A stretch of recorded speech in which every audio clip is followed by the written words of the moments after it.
Au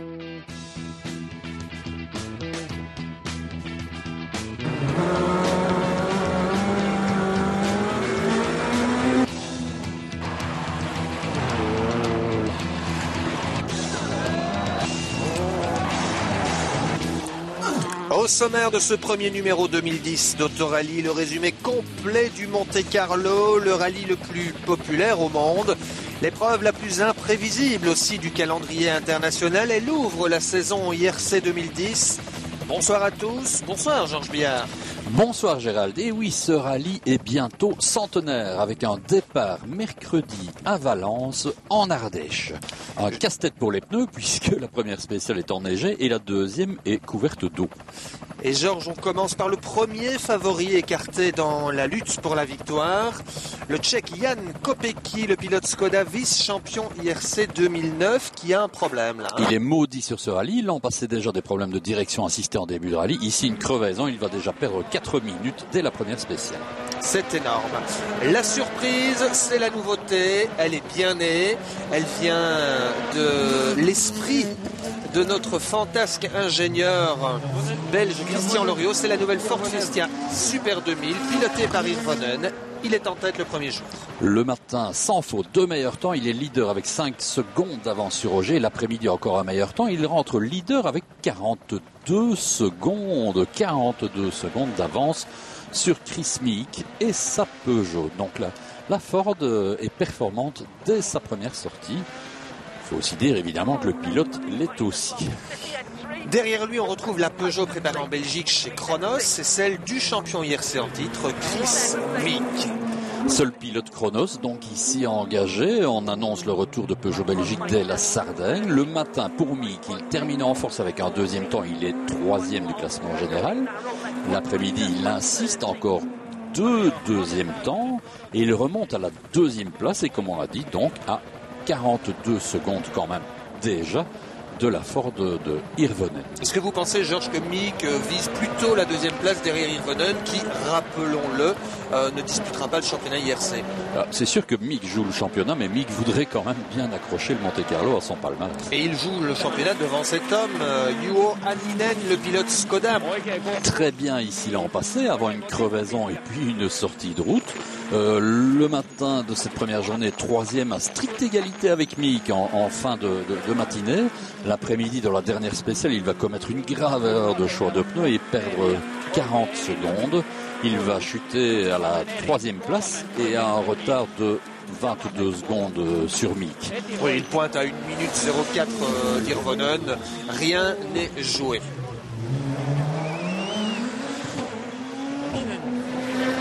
Derrière Hänninen, nouveau venu au volant d'une Skoda Fabia Super 2000, c'est le Français Nicolas Vouillos, ex-Peugeot, ex-Kronos. Pour un one-shot, donc un coup isolé avec une Skoda d'usine.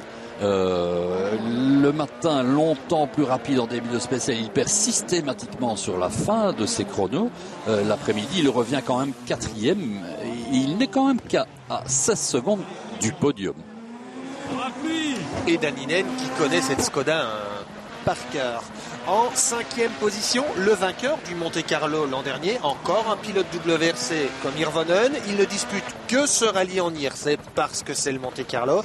C'est Sébastien Ogier avec la Peugeot 207 officielle. En matinée, il est 2e à 5 secondes seulement de Hirvonen. L'après-midi, il y croit, mais il se fait piéger par de la neige jetée par les spectateurs sur le parcours. Et il s'en plaindra énormément d'ailleurs. Or, ça fait partie de la grande tradition du Monte-Carlo. Il va donc sortir de la route. Et regardez bien là, un petit deux roues dans le col de la Fayolle. Début d'après-midi, donc sortie de route.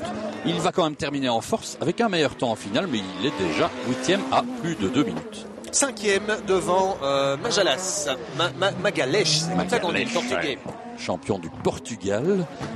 Il est reconnaissant que ce garçon est assez surprenant parce qu'il découvre le Monte-Carlo et ses conditions. Et il devance Tony Gardemeister avec la Fiat Grande Punto Abarth. Signalons que Abarth s'est retiré du championnat IRC. Gardemeister parti en slick retaillé dès le début. Erreur, crevaison dans la première spéciale erreur. Buet dans la deuxième spéciale. L'après-midi, il va même céder face à Magalhães. Vous l'avez bien dans prononcé. La dernière spéciale. Au départ, là-bas, c'est Stéphane Sarrazin. Lui aussi ne dispute quasiment que le Monte-Carlo et quelquefois aussi le rallye d'Antibes. Il pilote une 207 officielle. C'est un pilote qui roule également sur circuit aux 24 heures du Mans. Qui rêve du doublé, le Mans Monte-Carlo, mais c'est pas encore pour tout de suite. Mais malheureusement, il va crever dans la 4e et dernière spéciale du jour et perdre plus de 2 minutes en devant changer de roue, Georges. C'est décidément pas bien pour toutes les voitures qui essayent de s'approcher de la Ford Dirvonen. Il leur arrive systématiquement un problème. Derrière Sarrazin, on retrouve Wittmann et puis Guy Wilkes et Stéphane Prévost, notre copilote belge, qui est 11e. Chris Prinsen est 3e en Euromotrice, il est 17e. Prévost qui roule avec Vigion, un jeune Français de 25 ans qui bénéficie de sa grande expérience. La deuxième journée, on est toujours dans la région de Valence. Restart de Valence, donc à 8h30 du matin pour 2 boucles de 3 spéciales. Les pneus, c'est un casse-tête, encore plus que le premier jour, puisque la première spéciale est verglacée, la deuxième est enneigée, c'est ça abonné, et la troisième est sèche. Alors, quel est tout ça avec les mêmes pneus. Oui, mais ça, c'est toute la saveur du Monte-Carlo, l'improvisation et puis l'imprévisibilité aussi des conditions. Et la prise de risque que cela impose, parce qu'un pilote, il choisit ou des pneus sécurisants, et il joue la régularité, ou il prend de gros risques, et il essaie de frapper un gros coup. Alors, c'est ce que celui-ci a essayé. Chris Meek, il est deuxième, il a un peu plus de 40 secondes de retard, et regardez bien, il va d'abord freiner un peu trop tôt, et puis relâcher les freins, en voyant les traces, il refreine et... Oh shit! Oui. Mais en fait, il est parti avec des demi-clous, c'est-à-dire qu'il a une demi-bande de roulement seulement qui est cloutée. Oui. C'est le moins clouté de tous les concurrents. Ses ouvreurs lui avaient bien dit pourtant que ce virage devait se prendre au pas. Il était deuxième à 42 secondes, rappelons-le. Il a tenté quelque chose, il a tapé le même pont que Vouillos l'année passée, mais pour lui, c'est terminé. Sur les 6 spéciales de cette deuxième journée, Mikko Hirvonen ne signe qu'un meilleur temps. Il gère avec la nouvelle Fiesta. Le matin, il a perdu 40 secondes sur une crevaison. Il termine cependant la matinée avec un meilleur temps de folie. Dans la dernière spéciale, il colle 23 secondes à tout le monde. L'après-midi, en fait, il ne cherche plus à contrôler. Il attaque carrément et il va garder une cinquantaine de secondes d'avance sur Hänninen et sa Skoda et Ogier et sa Peugeot. Hirvonen surpris quand même, Georges, par certains chronos, dont celui d'Ogier et d'autres pilotes de l'IRC. Surpris, ok, mais on constate quand même que quand le garçon perd un peu, immédiatement après, il remet les pendules à l'heure et marque la différence. Une voiture bien née, un pilote... bien né lui aussi, hein. Un Finlandais. Je lisais tout à l'heure que le fils de Rovanperä, il a 8 ans, il roule déjà dans une voiture de rallye sur les lacs gelés. Ça vous explique. Alors là, on est avec Sébastien Ogier en attaque. En grosse bagarre avec Vouillos le matin, il s'échange la 3e place sans arrêt, et puis il va céder dans la dernière spéciale sur une erreur de speed. Son team va lui dire qu'il est bien dans les temps. En fait, c'était une erreur. Il sera encore une nouvelle fois très mécontent. L'après-midi, il va se déchaîner, repasser Vouillos encore une fois dans Saint-Bonnet, où nous sommes pour le moment, sur la neige. Il termine avec un meilleur temps et revient même à une vingtaine de secondes de Hänninen pour la 2e place. Oui, Ogier, on le sent ultra motivé pour aller signer une deuxième victoire d'affilée dans ce Monte-Carlo avec la Peugeot 207 Super 2000. Et il devance Nicolas Vouillos, 4e, qui pointe 24 secondes exactement derrière la Peugeot avec sa Skoda. Il avait bien commencé avec un meilleur temps et puis encore une fois, dans Saint-Bonnet, à chaque fois il va y perdre du temps. L'après-midi, il avait enfin repris sa 3e place, mais il va céder face à la tornade Ogier. C'est super, hein, ces images de neige, non pas avec des petits trous. Saint-Bonnet le froid porte bien son nom. Et regardez bien, le froid, il va y goûter avec sa 207 Stéphane Sarrazin. Je vous rappelle qu'il avait déjà perdu pas mal de temps, plus de 2 minutes sur crevaison. Et là, il se prend le mur de neige à l'arrivée de Saint-Bonnet. Il est parti le matin assez crispé et là, sortie de route, il va y perdre beaucoup de temps. L'après-midi, il va se reprendre et remonter sur Wittmann et Magalhães, mais il est quand même 5e à 4 minutes de Vouillos. Un peu vite. Pas évident non plus de rouler sur la neige. Il reste quand même avec des roues de 18 pouces, des pneus très larges.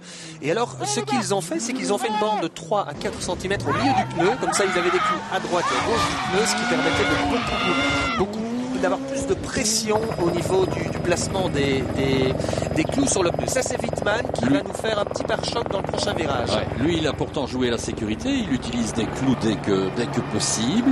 En fait, il est en bagarre avec Magalhães et c'est amusant parce que un découvre l'auto, c'est celui-ci, et l'autre découvre le Monte Carlo. Il va passer Wittmann de la 9e à la 6e place et il va devoir maintenant résister à Guy Wilkes qui est revenu à 13 secondes. Wilkes qui est 7e devant Magalhães et Jan Kopecky, auteur d'une sacrée remontée avec de super chrono. Il est 12e sur la route, il en profite. Mais de nouveau, regardez Georges, cette roue sans pneumatique. De nouveau une crevaison pour Kopecky. Et il va terminer cette deuxième journée en 9e position. Décidément, ce n'est pas son rallye. Sans ça, Gardemeister, regardez-moi, il est en clou devant et en mixte derrière. Ouais, et en plus, il fait du pied gauche à l'entrée du virage, donc là, forcément, l'arrière décroche légèrement. Vient se mettre dans les rails de neige, c'est le tête à queue. Alors le problème, c'est que le moteur va un petit peu prendre de la neige au niveau des bouches d'aération. Et au départ du troisième jour, son moteur va rendre l'âme. La troisième et dernière journée de vendredi, elle débute d'ailleurs d'abord du côté de Montauban, par une spéciale de 30 km qui est... c'est la seule spéciale entre Valence et Monaco. On est dans les Hauts-de-Sarre. Chez Ogier, c'est une spéciale très difficile. Verglas, chez Ogier, il habite cette région-là. Exactement. Verglas au début, puis de la neige, et puis du sec. Tout ça sur la même spéciale. Il faut être bien réveillé parce que les pilotes se sont offerts une jolie liaison là. Ils sont dans la voiture depuis 120 km de liaison avant d'arriver ici. Ogier va nous réaliser son 6e meilleur temps sur 11 spécial. Il va coller 19 secondes à Hänninen et revenir donc à 4 secondes de la 2e place avant de redescendre sur Monaco. Et la finale des boucles de Turin. Nous sommes à bord avec la Peugeot 207 de Sébastien Ogier.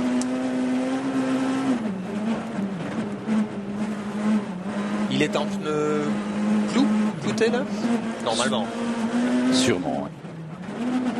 Oui, pour faire comme ça. Vu le caractère mixte et vu la motricité qu'il arrive à trouver, sûrement.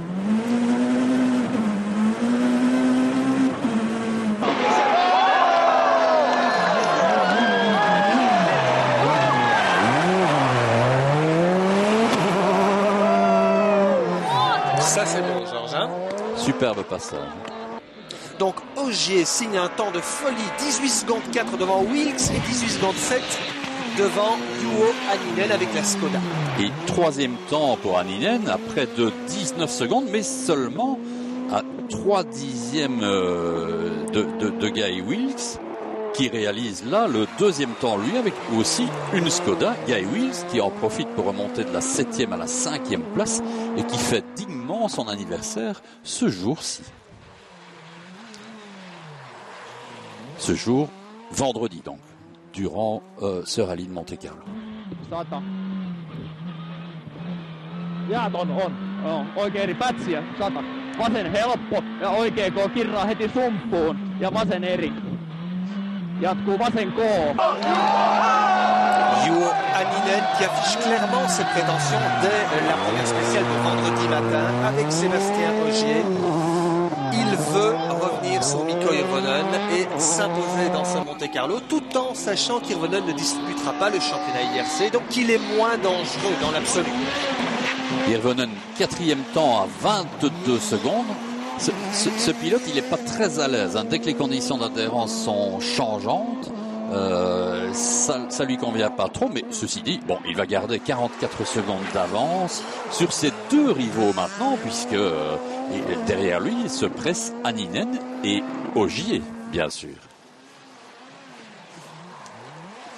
Hirvonen qui profite des moyens mis par Ford, énorme, 3 semaines d'essai avant ce Monte Carlo pour mettre au point cette Fiesta Super 2000.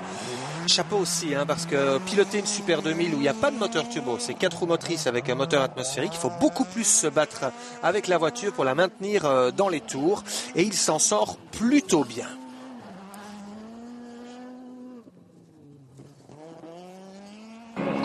Alors derrière, Nicolas Vouilloz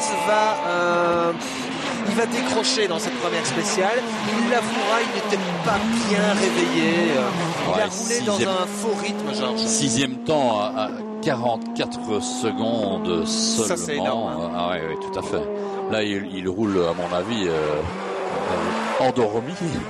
Il reste 4e. Et puis surtout, Ogier a pris quasiment près de 1 minute d'avance maintenant sur lui. Qui seront très difficiles à rattraper dans les 4 dernières spéciales du Turini de nuit. Tout à fait. Il est tellement mal réveillé qu'il tient pas bien son volant, Georges. Ah, on va même voir un pouce à l'intérieur. Là, dans toutes les écoles de pilotage, on vous apprendra que c'est très dangereux. Et c'est ce que Georges vous apprend dans l'école Peugeot de maîtrise automobile à Malmedy notamment. Nicolas Vouilloz pourrait venir vous suivre un petit cours. Non, je n'irai pas jusque-là, rassurez-vous. On plaisante, bien sûr. Vouilloz qui pourrait disputer 2 autres rallyes avec l'aide de Skoda France, Georges. Eh oui, parce que son résultat final sera finalement intéressant et donc Skoda France va quand même réfléchir à la possibilité de l'utiliser. C'est un réel talent, hein. Même si ici il est resté un peu tracassé, dirons-nous. Ouais. C'est un pilote qui est capable du meilleur. Alors on rejoint le port de Monaco. Ensuite, après 240 km de liaison. Pour 4 spéciales de nuit, un seul fait marquant, la sortie de Wittmann. Il se passe toujours quelque chose sur cette boucle du Turini. Rappelez-vous, en 68, Larousse va y perdre la victoire sur la neige jetée par les spectateurs. Là, c'est Wittmann, il ne joue pas la victoire. En 79, Darniche va gagner en osant parcourir cette boucle avec des pneus slick. Il se passe toujours quelque chose. Et Ogier ne parviendra pas au départ de l'avant-dernière spéciale alors qu'il est revenu à 46 secondes d'Irvonen. Des problèmes d'alternateur. Il était passé de la 3e à la 2e place et puis malheureusement en abandon.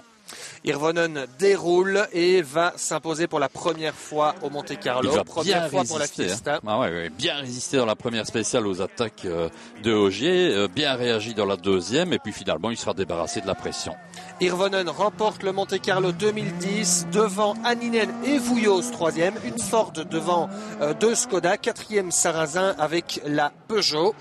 Et rappelons que Vigion et Prévost terminent 8e avec une Peugeot Super 2000 et Prinsen et Smets gagnent en 2 roues motrices.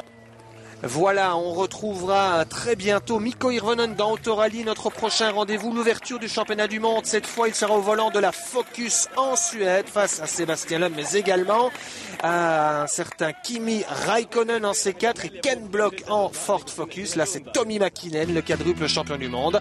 À très bientôt sur les routes enneigées d'Autorally. Bonsoir Georges. Bonsoir Gérald, au plaisir de vous retrouver sur la neige suédoise.